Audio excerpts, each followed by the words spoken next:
Insane in the membrane. Hello everybody, welcome to the show. It's me, Rich Wilson, and today I'm joined by the brilliant poet Dan Whitlam. Hello. Hello. Thanks for having me on. It's nice to have you here, man. Nice to have you. You good? You well? Yeah, I'm good. I'm keeping well. Yeah, it's almost springtime, so I'm getting pretty happy right now. It's gorgeous. I love springtime. I think it's my favourite time of the year. I've said it before. I'll say it again. It just feels so full of opportunity. It does, doesn't it? It just changes your whole outlook and everything. I think it kind of, you step outside and all of a sudden you're just feeling better about yourself. I love it. Oh man, it's so good. I like. Don't get me wrong. I do like walking around in the rain. If I'm wrapped up and I'm not too wet, but springtime, man, I just love it. Everything smells different. It's just everything's opening up. It's a beautiful thing. It is, isn't it? And I think there's such a thing around people in like seasons. In winter, you just kind of want to hide away and wrap yourself up and just put your head down. Yeah. And just more and more people out and about during spring, going into summertime, and yeah, it's lovely, man. It's getting me properly excited. Honestly, I stepped up this morning with a big old smile on my face. I was like, right, what we doing? What's happening? I love it. I think you're right. Because we are basically, fundamentally, we're animals, and so we need to hibernate. We get that urge to sort of stay under the covers and just eat shit food for a few months in the dark. And I think we should give ourselves a bit more of a break. I agree, man. Yeah, absolutely. I think it's also just fine to do that, isn't it? Yeah. I think there's such a thing around people wanting to be busy all the time. Like I don't think the UK is as bad as America. I mean, Christ, it's almost like you have like 1 day off a year or 2 days off in America, man. And it's kind of like this battle of who can sort of work the hardest. But I think it is though, isn't it? It's kind of needed in the UK just to be able to have a little break and whatnot. Yeah. It is funny when I see all the videos. I mentioned this on another episode. I see these videos now and you see there's normally an American dude and he's going, I am up at 3 a.m. I drink 15 gallons of water. I've done this, that and the other by midday. And then I start again at 1 p.m. and I'm right through till midnight. You're like, all right, mate, just have a sit down. Just, have a biscuit. Just chill out, have a cup of tea. Just have a cup of tea. Bit, Put your feet up, mate. Honestly, it's not a competition the whole time. But it feels like that. It's definitely a sort of battle to see who can get one step ahead. This sort of like no days off attitude, I think. There's a lot of that in America. Yeah, I know what you mean. It's that kind of, you're wasting time if you don't know. Sometimes it's just nice to just sit around in your dressing gown. I mean, if you're doing it every day, then you need to go and probably talk to someone. But see someone, talk to your mates, see what's going on. Yeah, but put some shoes on. Just do something. But I think every now and again, just have a day where you do nothing. You're allowed. Oh, completely. Yeah, I think it should be celebrated. Yeah. Even if you just sort of like got up. I read something recently, and they were saying that even if you just got sort of if things are quite bad, getting out of bed, even that should be a little celebration, because it's the little steps which add up to the big steps, So it's kind of celebrating those little mini victories, which is often a good thing to do. Absolutely, tiny victories, man, and it's that. Yeah, because I do know people that there's a couple of comics that I know, and they're always like, don't call me in the morning. I'm not around in the morning, and I'll be around in the afternoon. And just things like that. You kind of go, if you get up before midday. That's a little victory. If you get up, if you can get up earlier and just go for a walk, and you don't have to be running marathons. Completely. Just, just do something different that you didn't do yesterday. No, I'm a massive advocate for that, and I completely agree with you on that. It is the mini victories, isn't it? Yeah, and just noticing things. I'm just noticing your T-shirt actually. That album, Supertramp, Crime of the Century, was around when I was a kid. My dad always had it on. Yeah. Now I've now owned it. My dad gave me all these records a little while ago. Right. And so I'm so surprised to see that on your T-shirt. That's honestly amazing. Yeah, it's because my dad's a musician now, but right. He when I was growing up, he was always playing sort of REM or Genesis, Pink Floyd, Supertramp, going into Coldplay, etc. So I grew up with all this music, and then this was his T-shirt. Oh wow! And you know how a lot of parents have like a band drawer, like a T-shirt full of like old band T-shirts and memorabilia and stuff. And my dad has his drawer filled with T-shirts, and I kind of looked through it and I saw this. I was like, right, I'm having this. Thanks, Dad. But it's a good album, isn't it? It's brilliant. A great album. It's a fantastic. Even now, Dreamer, when that comes on, I'm instantly transported back to when I was a kid. Yeah. Just that opening keyboard. Oh my God! Did you ever see them? Live or anything? I never saw them live, unfortunately. Did you? No, No. didn't know. Oh man, that Who's would've the been- who do you reckon is the best sort of like group that you've seen live in terms of music? Oh wow. Or artist? Oh my god, I actually went to see. Big question. I've seen so many artists. I've been really lucky to go to a lot of gigs. I went to see a couple of lads from Gomez the other night. Oh wow. Yeah, they were playing in Brighton. I don't know their individual names, but it was just the two of them. Oh, and the bass player came out and joined them for a few. Oh my God, they're so talented. So talented. Just the two of them making this absolute racket. It was brilliant. And it's just things like that. You go, fuck, this is it. This is what I get such a buzz from seeing music, seeing bands. Yeah. I fucking love it, man. What about you? I think I think maybe because my dad, I just have such a like affinity towards, one person on the stage, piano, maybe a background orchestra or something like that. But I went to see Billy Joel with my dad, and just like, wow. I don't know, growing up with like Piano Man and these other classics, seeing that was pretty special. That was pretty special. Do you know who I'm going to see in a couple of weeks? I'm going to see Elton John. How No mad is way. that? Yeah, so I think we were supposed to see him during COVID. I was supposed to go with my dad and see Elton John and then the Eagles the following week. Wow. Two absolute Yeah. Hall of Famers. But Elton John's been cancelled for about sort of whatever it's been now, like nearly 3 years. So Shit. it's finally happening. So I'm really excited to see that. So I'm seeing that in a couple of weeks. See, Which again, yeah. Well, again, sorry, I talked over you. What were you going to say? no, it just like suits me to a T. The kind of piano singing. Yeah. So yeah, I'm proper excited for that. I think it'll be good. See, I love that. I've been really lucky to be. My parents aren't musicians, but I was always surrounded by records and music, and so I don't remember a time when there wasn't any music. There was always. So we had Supertramp, and then it was Elton John, Goodbye Yellow Brick Road. I seem to remember that being on a lot. I remember every time you put the radio on, Good Vibrations by the Beatles was always on. Yeah, by big Beach time. Boys, sorry. And yeah, I was always surrounded by Bob Dylan and the Stones and all this great music. I've been really lucky. And I think it's important to surround your kids with decent music, Yeah, massively. Yeah. Yeah. Have you got children yourself? I do, yeah. And it's Right. funny how they say stuff. They'll go, I'll put a song on in the car, and they'll just go, oh man, I remember this when I was a kid, because my lads are older now. Right, And they go, sure. oh my God, I remember this song, Dad. I used to love this. And you go, well, I didn't even know you were taking any notice. And they're like, oh yeah, I love this. Yeah, It's funny. important. Yeah, absolutely.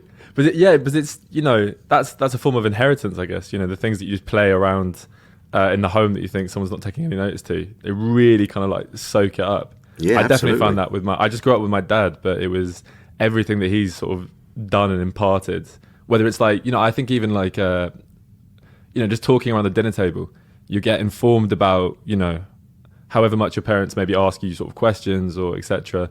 You take that confidence that you gain around the dinner table into school or later life or whatever it is. And I think there's just so much that happens at home that affects us Definitely, yeah. further down the line. Which it's just interesting to think about that, isn't it? Yeah. The, Yeah. You don't realise what kids are absorbing.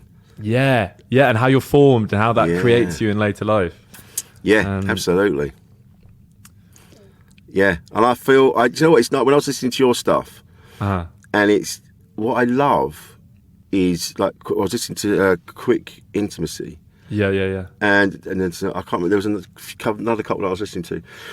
The songwriters that I really admire are the people that can tell a story in 3 minutes, like a whole story. Uh-huh. And those are people I love. And I was listening to your stuff, and I was like, you're tackling some pretty heavy topics, but in such a beautiful way. Like you're getting the point across in such a wonderful way. I was walking up the road, and I stopped in my tracks, going, "This is amazing." Oh, mate, I really appreciate that. Thank you. Honestly. That's such a skill. It's such an incredible skill to have, to get all those points across in such a short space of time. And is that? I mean, it obviously takes time to get to that point, but Yeah. where did it start for you? It's funny you talk about like time and getting things go quite quickly, because I had I'm an actor as well, and I went to Guildhall, which is a school in Moorgate, and I was there for 3 years. But we had a poetry teacher and I wasn't really into sort of poetry or rapping or writing at the time. But she said, "Can you create a 6-word poem?"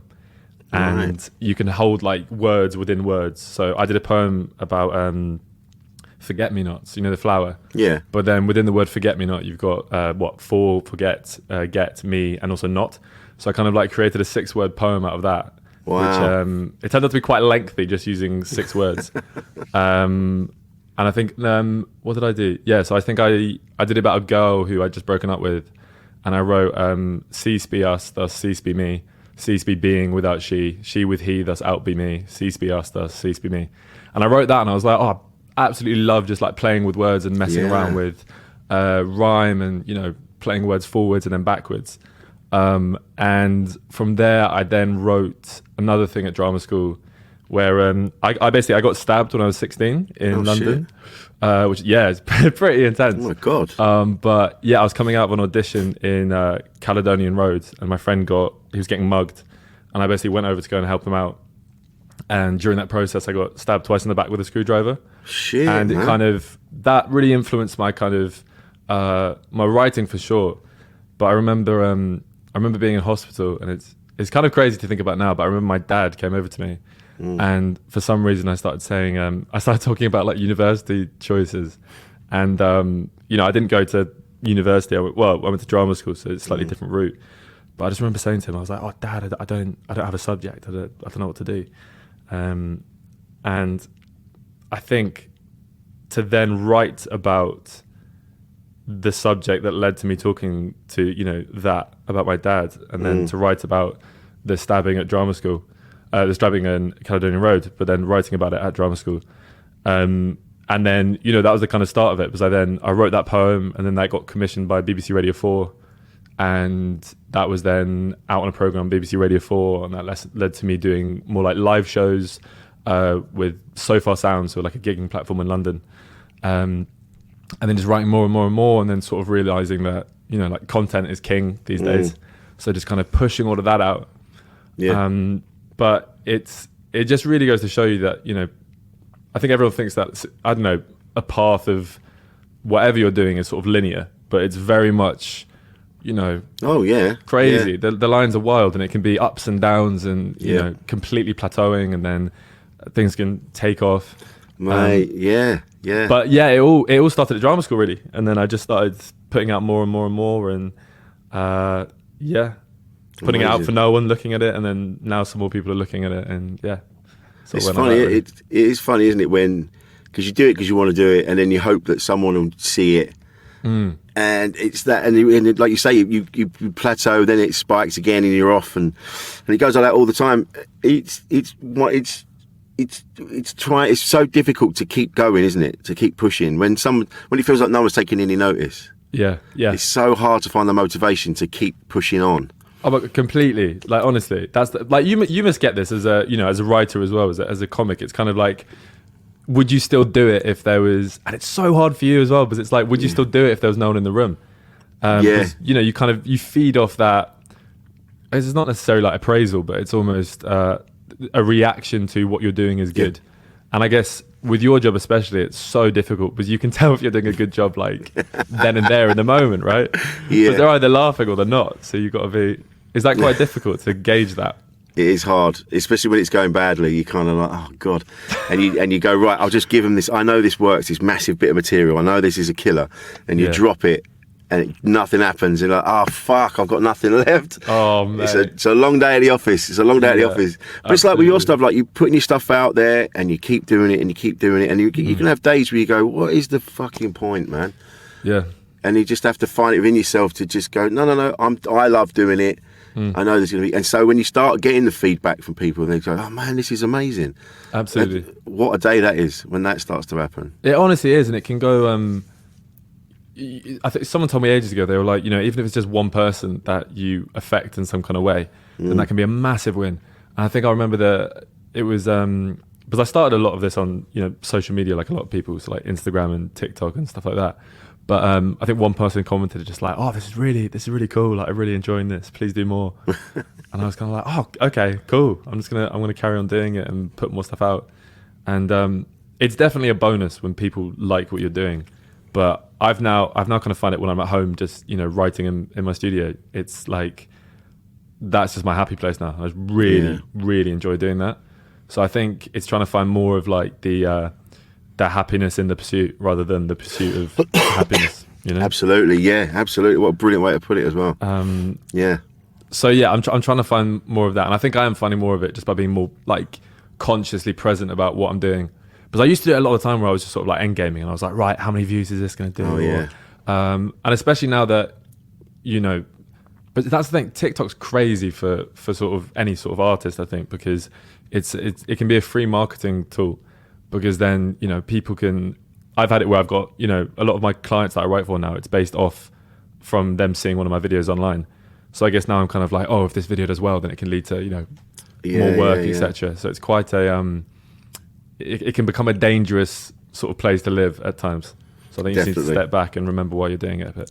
I think that is absolutely bang on. You do get swept up in that kind of, well, but the numbers, there's, and you're always like, well, if I get to that, then I'll get that. And you kind of lose why you started in the first place. You're absolutely right. But you've been through so much, like you've just mentioned, you just casually dropped that you got stabbed. Yeah, sorry, I dropped a lot just there, didn't I? Yeah. And then I'm like, well, we need to, how did that feel? Because I've never had that happen to me. Yeah. What went through your head? Did you realise what had happened? At the time, I just remember I was running, for anyone who's been in it can be anything, a fight or some kind of sports match or anything, you're getting hit a bit. I was running down the road, and then I was getting chased at the time, and I didn't know I'd just been stabbed with a screwdriver in the back. But I got to the bottom of the road, and they kind of left me alone. And I turned to my best friend George, and I said to him, I was like, oh, when you get a dead leg and it just everything goes kind of numb. I said to him, I was like, oh mate, I feel like it's like I got my whole back's kind of dead. And he was like, oh, lift up your shirt, and I lifted up my shirt, and it was just blood all down my back. Oh my God. And then I think adrenaline either sort of weared off then, or it built up again.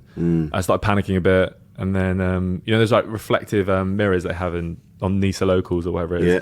I had a look there. I then realised the reality of everything. Called my own ambulance, and they were amazing. They were there so quickly, and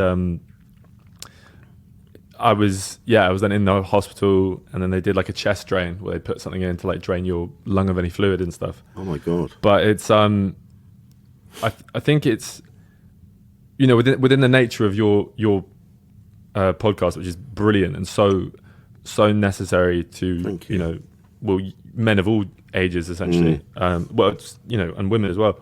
But it's kind of like, I think that was when I first had an experience of firstly like a panic attack, but then also trauma-born anxiety. Right. Because then for the next probably 3 years, the only reason I called an ambulance was because my lung collapsed. Was because I'd been stabbed. It wasn't because my lung collapsed. So for the next 3 years, I kept thinking my lung was spontaneously collapsing. Oh wow! And and I'd give myself these panic attacks, and it gets to such a bad stage where I bought. You can buy this kind of like monitor which can tell you how much oxygen is in your lungs, how much they're holding. Right. Okay. And I bought one of these online because I just wanted to be able to, if I was worrying, I could buy it and just like put my finger down and check everything. Yeah. But it's that followed me around for ages, and it was just I think understandably so, but it's a really nasty time and a nasty thing to go through. Yeah. But absolutely. The craziest thing was my attitude towards the person who stabbed me, who was another young man, another guy who I've forever said was wrong place in the wrong time, which is the same as me. And through he basically got 18 months in juvenile detention and then got 2 years of tagging, and that was on a joint enterprise of GBH, which as an adult carries the same sentence as attempted murder. Oh, wow. But for a guy under 18, clean record after that. But part of the juvenile detention center rehabilitation program was that you can reach out to someone that you've done wrong by, or whatever. So I went to collect my coat like 2 years later, the one that I'd been stabbed in, because I had some sort of personal belongings in it and stuff like that. And they said, "Oh, there's letters arrived for you. Would you like to look at it to see what this person said?"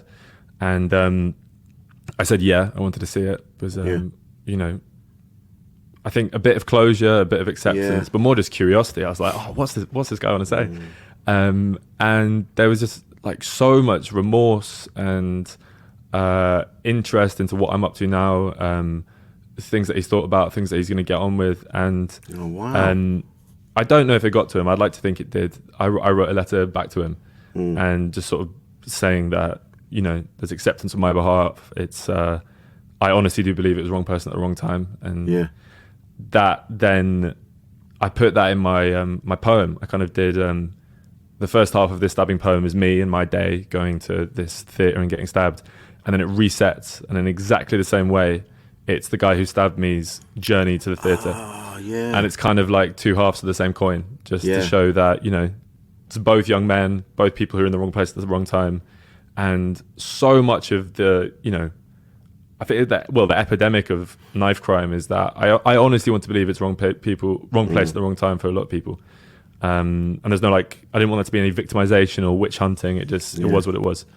Don't remember how I got onto that, but yeah. No, but it's all linked, man. It's all linked, yeah. Yeah, so that was the kind of the stabbing stuff. But then I reached out. The reason, because it went quite big on in terms of like news outlets and stuff like that. And I think it was a lot because I'm, you know, like a middle class white boy getting stabbed. It was I think at the time really horrifically so. It's a bit of an anomaly. Yeah. And also because there was a boy called Ben Kinsella who got stabbed 17 times in the same spot that I was in, and he sadly died. But his sister, who's an actress, she then stopped her whole career and started a new one, being an advocate for you know, an anti-knife crime charity, which is called the Kinsella Trust. And I then reached out to them and I said, you know, I'd love to help them in any way I can. And yeah, I've been working with them and also another charity called Lives Not Knives, which is based in Croydon, just trying to, you know, help in any way I can. And that's why I like to think that, you know, if a poem or like someone's art can sort of help in any which way it can, then, you know, do it. Just try and get the word out there. Continue the conversation. Well, this is it. Listening to your stuff, you were talking. There was one, and you were talking about opening up, and you know about men not being able to open up. And it's true. We're getting there. The conversations are happening, but it's still going to take a while. Like I've said this before, but it won't be our generation that benefits. It'll be the next, but the next generation will benefit, which is why we're doing this. Which goes back to your work, like you said. You know, someone somewhere might listen to it or see the artwork and they'll just go, oh my God, and it'll change their path, you know. And it just, completely. Like you say, just one person that listens to, you know, that the poem about opening up and talking to your mates and things like that's one person that's not going to end their life. Completely. Which is so important. It's so important what you're doing. Honestly, I really appreciate that, and it's brilliant, mate. Yeah, it's just, and it's you know, it's what you said. I've had a lot of young men reach out to me and sort of saying, you know, often, you know, paragraphs about how, you know, very personal things have happened to them, and saying, you know, you're really.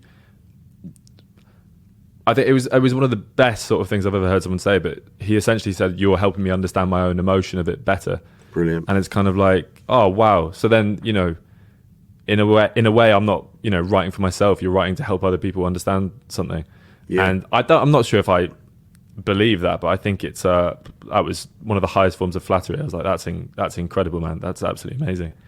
But it is funny. I think we do I've gone through a breakup recently, which has battered me. Oh man, I don't know if it's like the older you get, you put more on people, and you kind of think, you know, this is my forever or whatever. Yeah.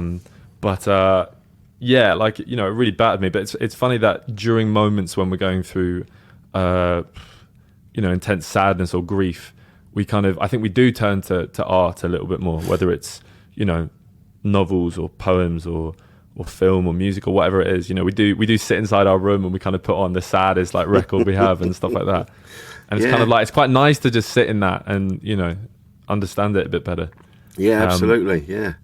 Yeah, and I've just become such an advocate for that, because I think in the past I've been like, no, you can't feel sadness, you can't have any of that.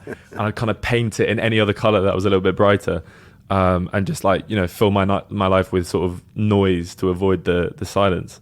Yeah. And I think it's so important to, first of all, sit in it, but also just be able to talk quite frankly to people about it, your mates. Yeah, absolutely. It's so important. You don't realise it until you do it. You don't realise how important it is. You go, no, I don't want to burden anyone with this. I'll be all right. I'll just pull my socks up and I'll just get on with it. But then you're going to have a pint with a mate, and then it was all just start spilling out. And then the next day you wake up and you just feel lighter. You just go, fuck. Massively. That's exactly what I needed. I needed to just, and just when you're talking to someone, you're not necessarily expecting them to have all the answers or give you any advice. You just need to just get it out of your body and into the ears of someone. Just get it out.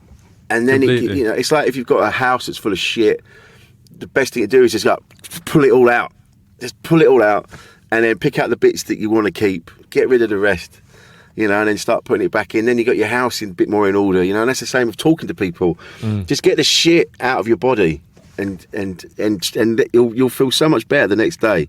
I'm guaranteed. Completely with you. Yeah. Yeah. Have you always been quite good at talking to your mates or people? Not really. No. Or was it a change that happened in you? Or what was that? I think it was later on. I think it was when I first had counselling, which is why the podcast exists. Is because I had counselling, and then I was in a green room one day and someone said to me, I think it's Milo McCabe, he does Troy Hawk, and he said to me, how are you? And I told him truthfully, and he went, oh my God. And then he started telling me some stuff. Suddenly we had this whole different conversation that wasn't the usual, how you been, how are the gigs? It was just like, yeah, I've been feeling a bit like that lately. We had a real moment, and it really did change everything, This is why the podcast exists. And even because my dad's a beautiful man, but never really spoke about how he's felt, once or twice maybe throughout his life. Yeah. But he's in his 70s now, and last year he suddenly opened up to me in the car and just told me about how he felt when he was growing up. And I was like, fucking hell. So there's no time limit to it. It doesn't matter how old you are. If we can get people talking, it all helps, And I imagine, was it easy to talk to your dad? Did you have, because you said you were brought up by your dad? Yeah, brought up by my dad. Yeah. So it's my dad's. My dad's from Yorkshire. He's from Bradford, and both his parents were teachers. He told me recently his dad never hugged him. And I think, which is, it may have been the norm for a lot of. I think it was the norm. A lot of parents, yeah. But he, I think he certainly made it a real thing in his head that he was going to do completely the opposite of that. So me and my dad we've always been really, really close, and definitely been able to talk to each other, but more so in the sense of, okay, you got a problem, let me fix it. How can I fix that? Yeah. Rather than just like, I just want to speak, I just want to vent. Let me get it out. And I think it's a tendency with I'm generalizing, but men to kind of put on a fix it hat and be like, how can I sort out your problem? You got an issue, how can I make it better? Rather than just being an open ear. And I think a lot of the time we just want an open ear, just someone to speak to, And I think that's what you spoke about counselling, but I started counselling recently, and I kind of I put it off for so long because I think there's a lot of people, if you get hurt in a sports injury, because I got a sporting background, but you go to physiotherapy, and it's an indication of you getting better. You're getting therapy on your body. You're a bit weak, but you're going to become stronger. But then as soon as you say you're going to, psychotherapy for your head, people think there's something wrong with you, like you're sick. And I think it's the separation between mind and body, and how society looks at you getting, therapy for your mind. Yeah. And it's, I think it should be in schools, honestly. I think so, yeah. The time when puberty is horrible. I don't envy anyone who's at school now. I had really parts of it didn't like. But, if we can implement that and have, even if it's just school counsellors, but everyone being able to just talk for, however long it is. Because it's a rarity in life that you get to talk for, 40 minutes uninterrupted, or just probed into certain corners. And I think it's something we should implement more of, really. I think so. And like you say, puberty's the one. It's, you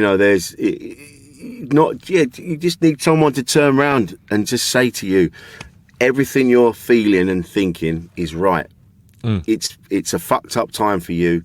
These chemicals are raging and you don't know what to do with yourself. But I think when I was growing up, they didn't really talk to us about that. They didn't really, they just kind of glossed over it a bit. They mentioned it in passing, almost like a teacher would make a comment. Like there's always one of the teachers that was a bit more, he was sort of, you're a bit more connected to him than the others. Like he'd swear and things like that. And he'd go, all right, stop fucking around, lads. Just sit down.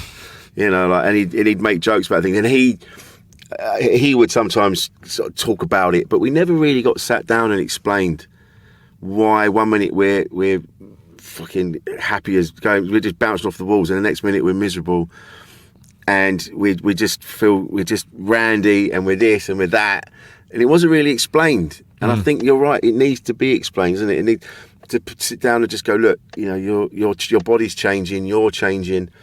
And it will keep, and it's going to change again. You're going to keep changing. There's going to be a different version of you later on, and I don't think it's really explained enough. I'm completely with you. Yeah, but it's like the first time you have a real down period, you can, unless you have someone to speak to about it or to take influence from, you kind of think, well, this is it then. This is me forever. I'm just never going to feel good again. So like, you need someone to be able to go to. Go, no, it's all part of it. It's ups and downs, and you're going to be able to turn around from this. And that's when hindsight's amazing, because you can look back and go, oh wow, that happened to me. Let me learn from that. And it's such an informative time, sort of the ages of whenever 11 years old to 21 or whatever it is, and just to be able to know everything's going to be all right. There's a lot of videos going around, you've probably seen them, about people, I think young people asking people in their 30s saying, if you could tell yourself a few lessons when you're going through your 20s, what would you say? And the majority of the time they always just say to just be a bit easier on myself, just to not be so hard, because like we were saying earlier, there's, especially in London, a tendency to think, all right, I need to be the hardest worker in the room, I need to achieve this, I need to achieve that. And if you keep thinking my life's going to start when I get this new job, or I get this new girlfriend, or this new house, you're just living a provisional life, and it's it's never actually going to begin. You're just going to be chasing something that doesn't exist. That's so true. It's come up a few times on here where there's no destination. You've just got to you just keep doing things. Your life is just going to keep, you're just going along and doing different things, and then one day you're not here. That's it. And so give yourself a break. Be kind to yourself. Don't think, again, this came up the other day on another episode where we were saying, like, there's pressure on society, keeps so much pressure on you to have achieved certain things at a certain time. Like, you get to your 30s, so that's when you should now own your own house, you're married, oh my God, yeah. You might have kids, you might have this, and that's, society just wants you to conform so you're part of the system, so you can make millionaires more money. That's what that's all about. There's no one really talks about that. Just look, as long as you're being decent to yourself and everyone around you, and you've got money in your pockets, and you're able to afford certain things. Go and do stuff. Go out, and you don't have to be in your 30s married with kids. You don't have to do that. Completely. But everyone thinks it's that one blueprint that you need a white picket fence and a house and doing all of that. Then those people are miserable. Yeah, completely. I'm completely with you on that. But it is like it's exacerbated by social media, isn't it? Because you can see these sort of like millionaires at the age of 19 or 20, and then you got people going, oh well, why isn't that me? What can I do differently? Or this what's this fucking like drop shipping that I'm seeing everywhere? And it's like, it's some Amazon thing where they're trying to hook in sort of like young men in particular and saying, oh, alongside your job you can make £1,000 a week or something, some sort of nonsense from this like drop shipping, where you sell items through Amazon, but a warehouse holds the product, and all you do is kind of send it and ship it off. And it's I don't know, it's kind of perpetuating the behavior of,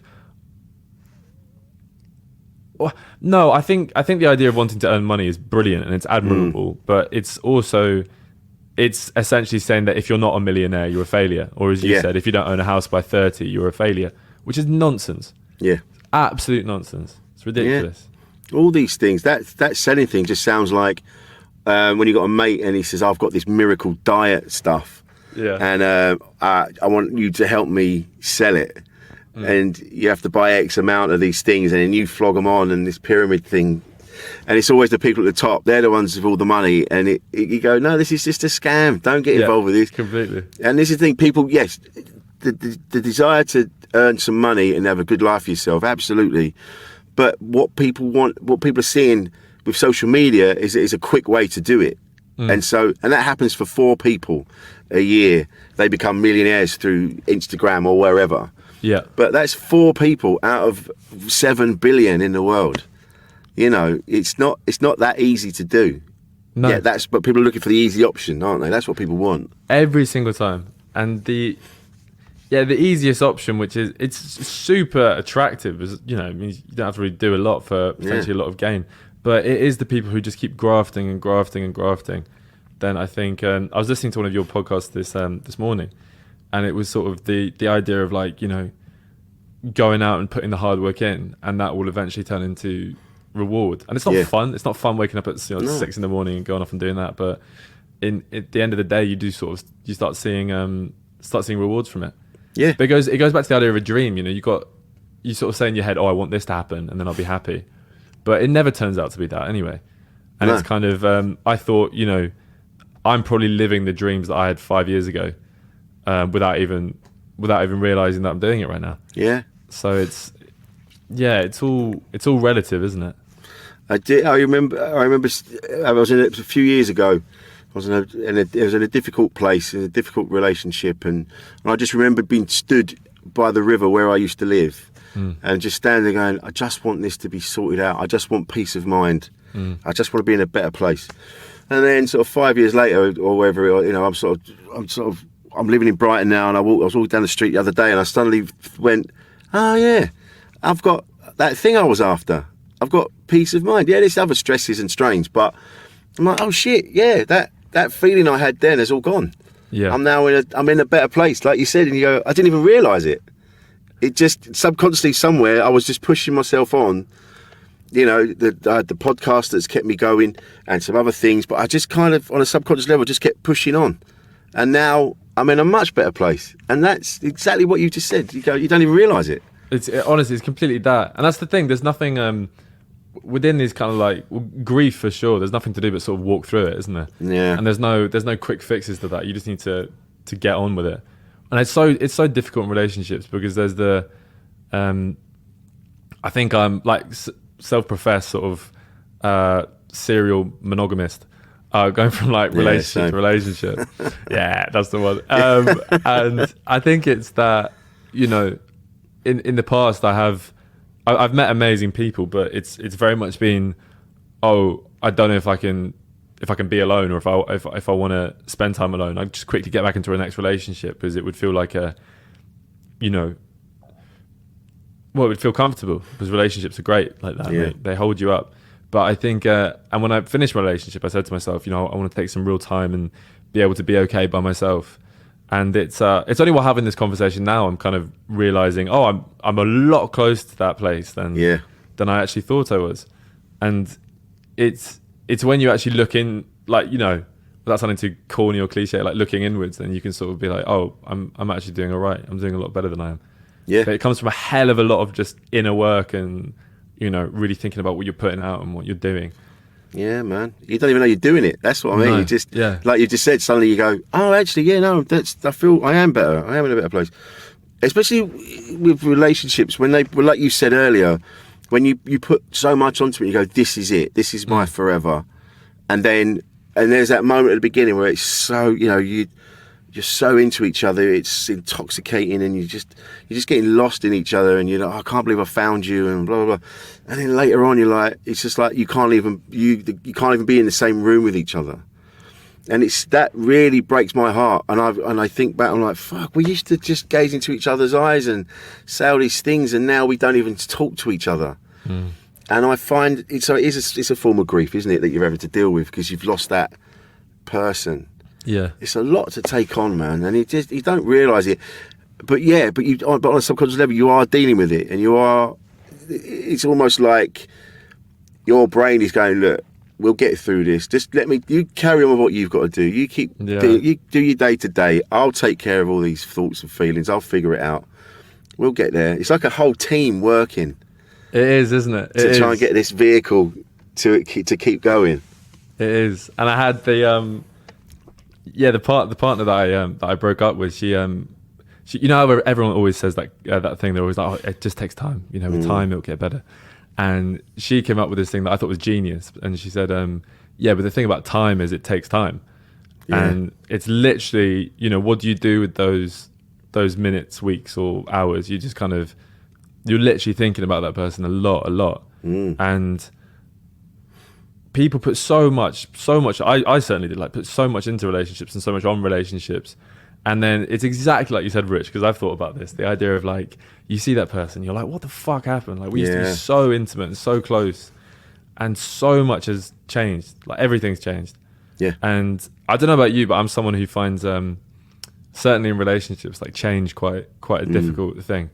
I think I've spoken about it in my therapy, but I don't know if it's anything to do with, you know, growing up without a female presence. Right. That when one comes into your life, you're kind of like, oh, this is new, this is great, I really want to hold on to this. I don't know if it's something to do with that. I'm sure maybe it has like elements of that. Yeah. But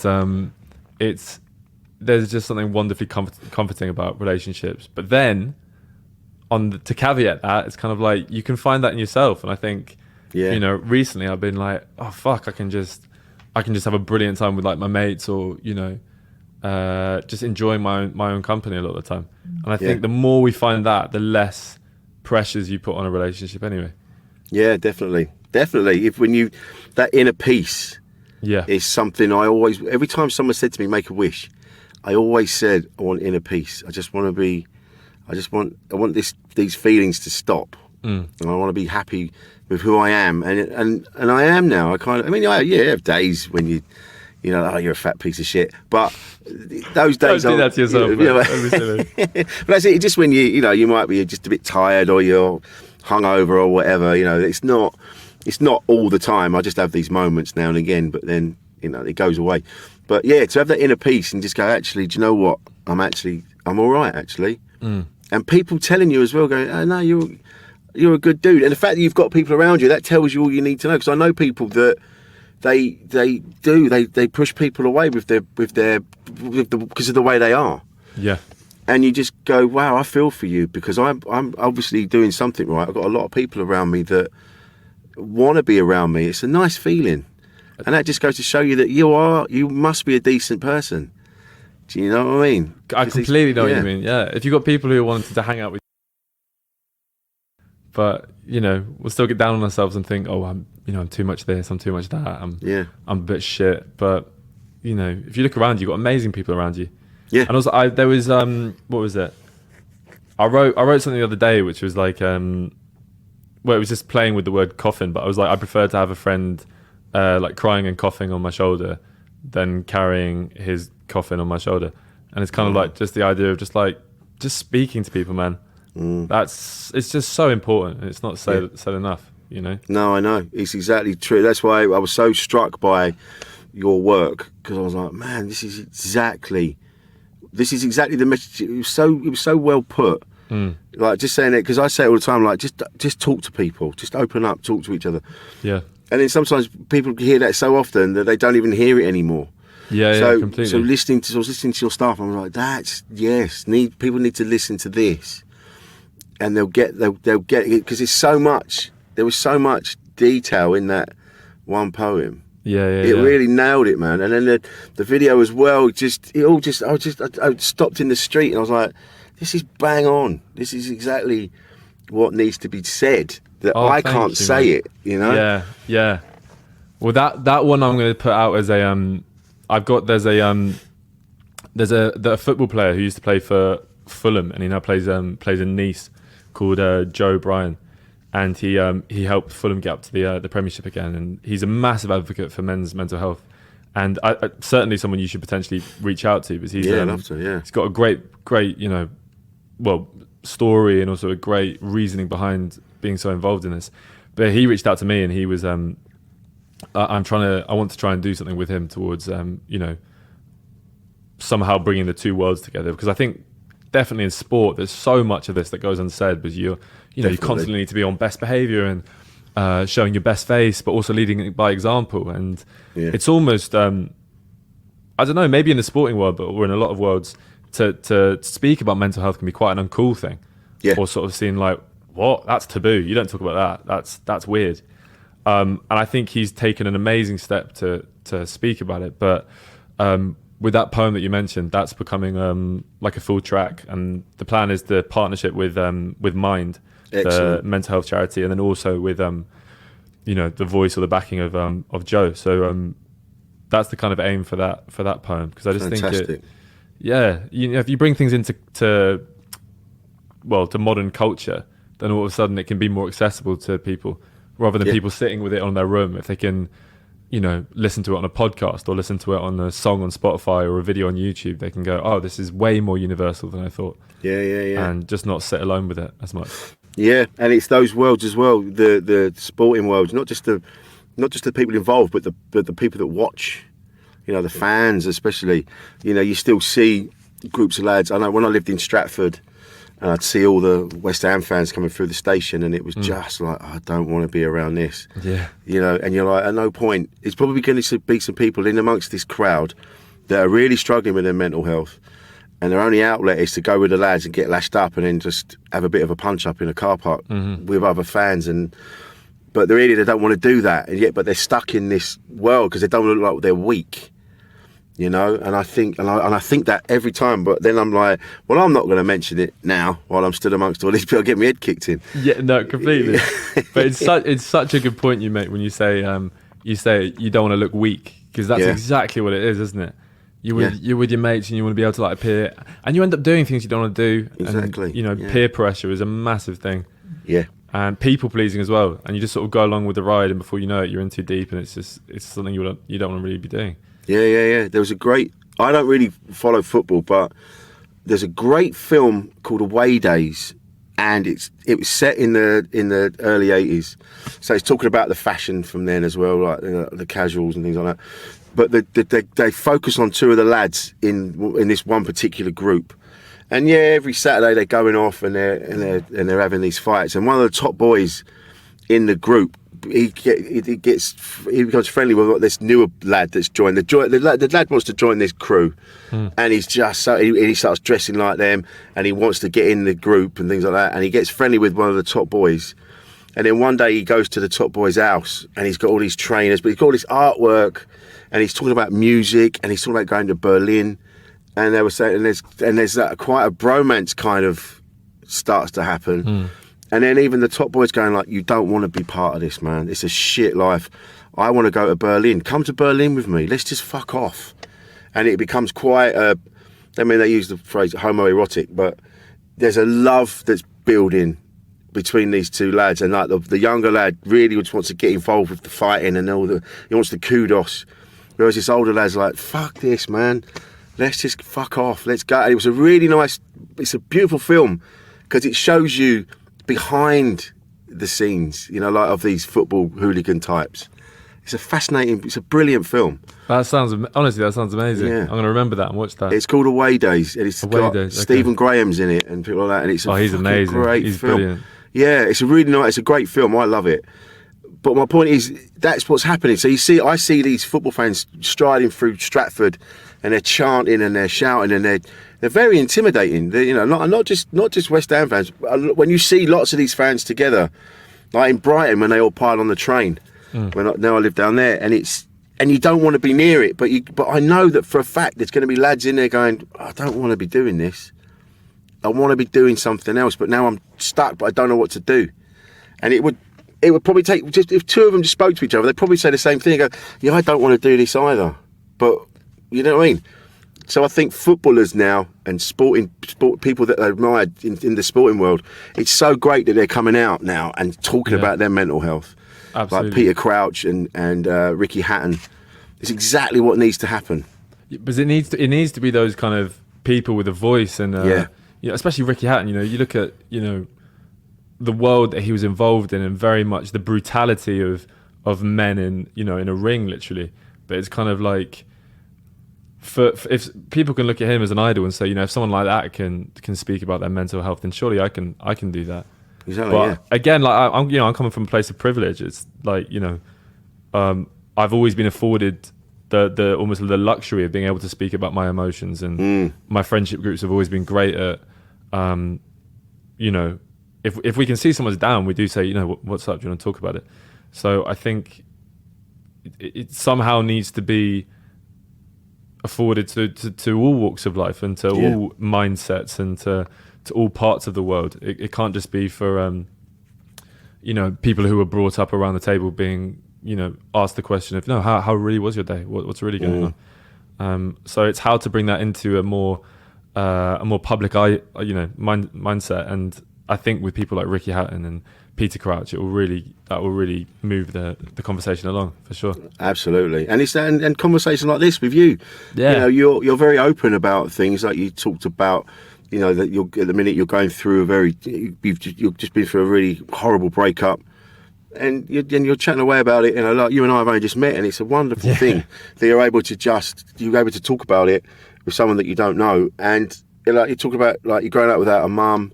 Yeah. And there'll be other people listening to this that have had a similar thing, and I don't know what that feels like. I was lucky to have both parents around. They didn't divorce or split up or anything. So how was that for you growing up? That must have been difficult. Or did it just, I suppose if you don't know, you don't know. Yeah, really? I think I've had a very close friend of mine recently who lost her dad, and I think my main thing, we were speaking about it a bit, speaking quite frankly, and she was, you know, not asking for advice, but just sort of saying, you know, what's it like? What was it like for you losing a parent? And I think for me, I always said it must be so, in my head, much more difficult for you at this age, because you kind of intellectually know your parent, you know what makes them laugh or what makes them cry, or, you know, how to get their nerves or whatever it is. Whereas I think for me, I lost my mum when I was like around 9 years old. Right. So it was mainly just sort of needs wants basis. But I had moments throughout my life where I sort of would see, I remember really clearly I was in a playground in Battersea, and a boy fell over and like scraped his knee, and his mum came rushing over and like picked him up and sort of gave him a cuddle. And I think I was about 11 or 12 or something, and I was just like, oh fuck, like I'd love that. Yeah. I really like that. And I think in the sense of knowing something's missing but not quite being able to put your finger on it, I felt that throughout my whole life. I still do. Yeah. So but one day, she just was. One day she was there, one day she wasn't. And then one day she wasn't. Yeah. I mean, my dad's got Tourette syndrome, so like he can't keep secrets or whatever to save his life. But I think, I was like, my mum died of brain cancer, but when I was about 8 years old, we were in a burger restaurant, and I went to the toilet, and my dad happened to go to the toilet too, and he just sort of blurts out, "Oh, mum's gonna die," and I was like, "Oh, Dad, god damn." So I kind of found out in a very abrupt way. Yeah. I think it helped, because there's no right way to tell someone awful news. No. It just comes out, and however it is perfect. That's how it's supposed to be.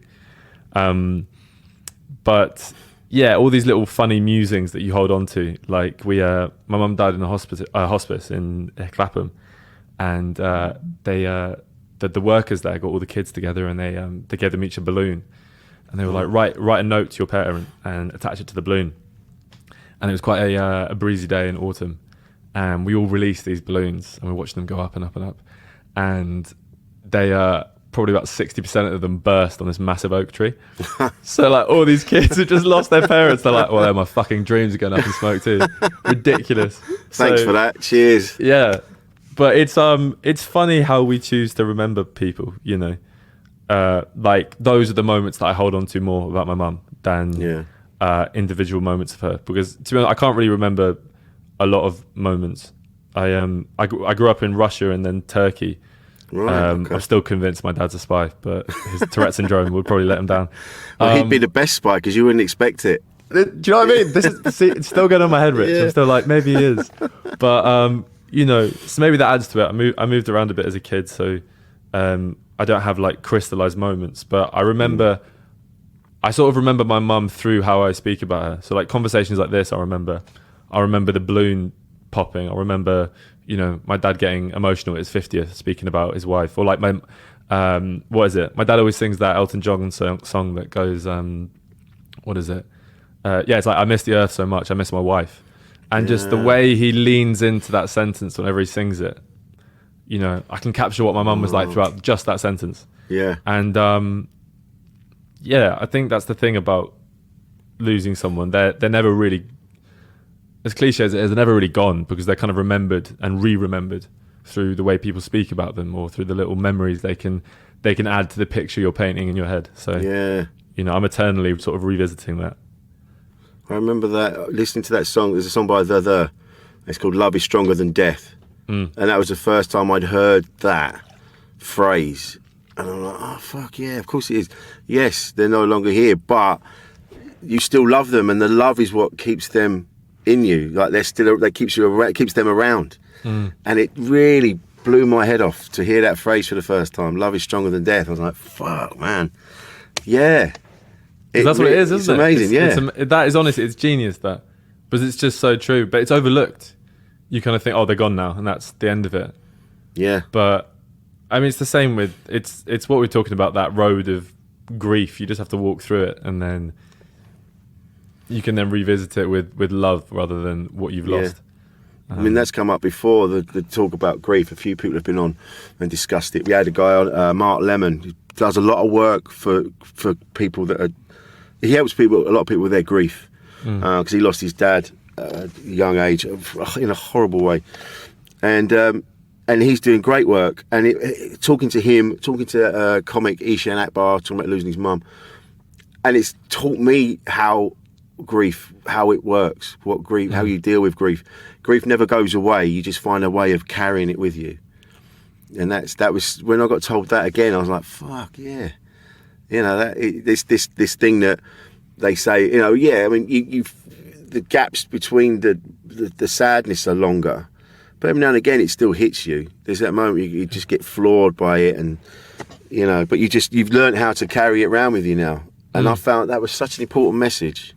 It's just true, isn't it? It's brilliant, that, and it just goes to show you, for, you know, anyone going through anything, that, well, it does get better, and it gets better because you learn how to deal with it. Yeah. And that comes from talking to yourself and talking to other people, and, you know, however else you get kind of closure and acceptance and peace. But it's such a valuable skill, isn't it? Just to learn that you can carry on. I can get through this. That's fine. Yeah, exactly that. And I think with you're channeling a lot of your emotions into your work, and I find that as well with what I do. I can talk about the things that are troubling me on stage. I can make a joke out of it, and it makes it feel better. You know, if I can find some funny in the shit that I've gone through, you know, it's cathartic. And like listening to your work, that is the perfect word. Yeah. Just to get it out completely. You know? Yeah. I remember before it became a massive book and then TV show, Adam Kay, who did This Is Gonna Hurt. I saw him at the I've been going to the, you know, Edinburgh Fringe since I was about 14 years old, and it's like my second home. I love it. But I saw Adam Kay at the Theatre Festival in Edinburgh. Brilliant. And he was in a room of about 45 people. But he did this whole performance, which was then turned into the book and then the TV show. But he, you know, the way he talks about junior doctors, and it's always a joke. And then this is the genius of what you do, Rich. Like, you know, comics, and you lull people, in my opinion, to this beautiful sense of security with humor and comedy and charm and wit, and then it gets undercut at the end. And I've seen Daniel Sloss do it, I've seen Adam Kay do it, but they undercut it with a really serious message, and it just breaks you. And like Adam Kay, when he spoke about how he quit being a doctor after someone, you know, dying on his table, and the whole room is just completely floored, because, you know, the story of taking you one place and then realizing that life is about crashing and burning, and then it's how you bounce back from the ashes that, you know, sort of can define who you are in that moment. But yeah, it's why I love comedians, man. I think they're genius, brilliant Oh, people. mate. Well, I love poetry. I didn't really have a big understanding of poetry until I started doing a show called Stand Up and Slam, where it was comedians versus poets. And we had different topics, and we had to win the audience over, and the audience voted on who won, and then so sometimes the poets would win, sometimes the comedians would win, but it was the first time I'd met poets and realised that there's a vast scene, there's a massive world out there. It wasn't just the things that I'd grown up with. There's this whole spoken word universe that I had no idea existed. Yeah.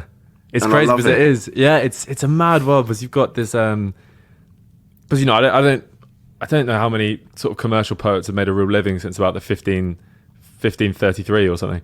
But it's sort of like this world of like George the poet and K Tempest and Rupert Kill and all these poets who are sort of able to basically make a living from poetry, which seems crazy. But then also you've got slam poetry and then spoken word poetry, and then you've got UK artists like Loyal Kana or Nux or Frankie Stew and Harvey Garner, whoever it is, who are sort of like these rappers who rap is just rhythm and poetry, so it's it's one and the same really. And it's kind of, I think it's making a real name for itself at the moment, and it's a really exciting time for poetry. The only thing I hate is that you get some of these gigs or you get invited to a performance. I don't like the clicking. It drives my head in. I'm like, no, honestly, because they're making a shit. I know some people love it, but I'm just sort of like, it makes it such a. Have you watched 22 Jump Street? No. It's a film with I have with Channing Tatum, but there's a scene where he does this like.